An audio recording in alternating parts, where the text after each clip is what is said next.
In this video, I'm going to teach you how to buy USDT on Binance using a debit card. It's a very easy process, so make sure to follow along.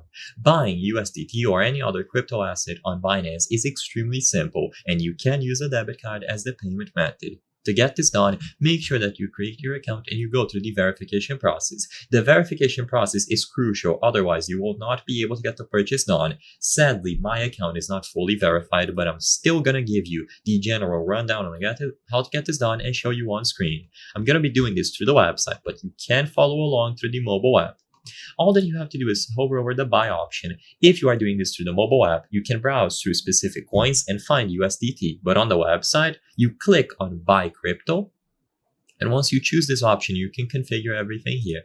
So the very first thing that you will have to pick is your currency. So which currency you want to spend. So in this example, USD, but you can pick any other one. They will have euro. They will have currencies from all over the world. And then you can choose the amount. The minimum seems to be $15. So if I try to input 10, once again, they tell me minimum amount $15 US. So keep that in mind. Now choose the asset that you want to receive. In this case, USDT, and you will find it here, Tether US. Now, once you input the amount in your local currency, for example, US dollars, it will automatically convert the same amount into USDT. So in this example, it is almost a 1-to-1 ratio. By spending $15 US, I'd be able to get 14.36 and so on USDT.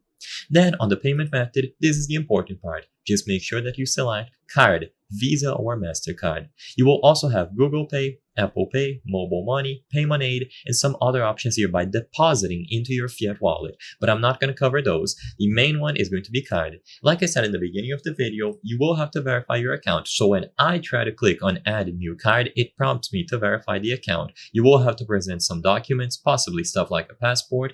And after that is done, you will be able to purchase any amount of USDT or any other currency. You will input the details about the card, like the number, expiration date, and security code. I apologize for not showing the full process on this video, but it is very intuitive from this point onwards, and you can keep track of the market here by scrolling down.